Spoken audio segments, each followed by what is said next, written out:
পাহাড়ি বাতাসে ঝাপটা লাগতেই মনে হলো কোনো অদৃশ্য কেউ যেন তাদের দিকে তাকিয়ে আছে। গাড়ি থেকে নামতেই সবাই হকচকিয়ে দেখল বাংলোটাকে।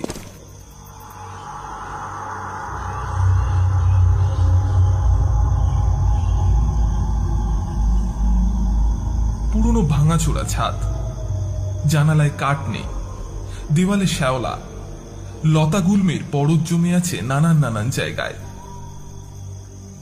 বিকালের আলো ফ্যাকাশে হয়ে গিয়েছে, চারিপাশে এক অস্বাভাবিক নীরবতা।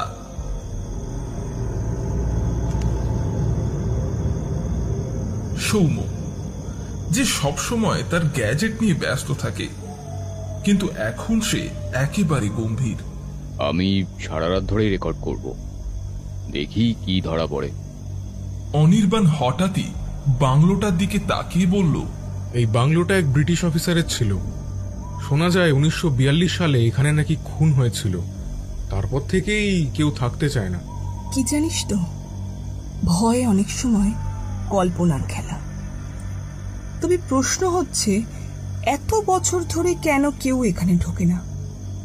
গুজব কি এতটাই শক্তিশালী?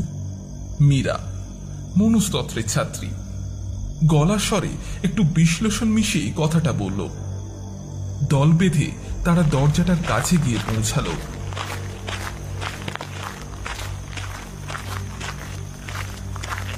সবাই মিলে কাঠের দরজাটা ঠেলতেই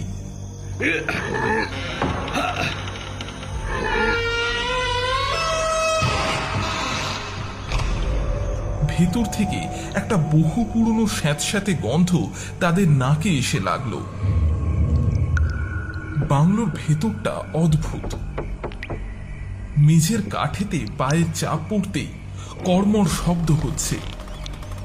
দেওয়ালের পুরনো রং খসে গেছে, সেই দেওয়ালেতেই ঝুলছে কিছু ছবি, পুরনো ইউরোপিয়ান মুখ, যাদের চোখগুলো যেন অন্ধকারে তাকিয়ে আছে এবং অজানা কিছুকে যেন অনবরত খুঁজে যাচ্ছে। মনে হচ্ছে এই ছবিগুলোর চোখ নড়ছে। তোর ইমাজিনেশন যে ওভারটাইম করছে রে। লিপি তখন ছবি তুলল।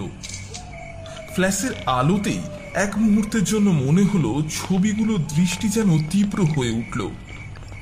সবাই একই সঙ্গে ঘরগুলো ঘুরে দেখছিল। কোথাও কোনো শব্দ নেই, তবুও মনে হচ্ছিল কেউ যেন তাদের চুপিসারে পিছু নিচ্ছে, তাদের প্রতিটা পদক্ষেপকে লক্ষ্য করছে।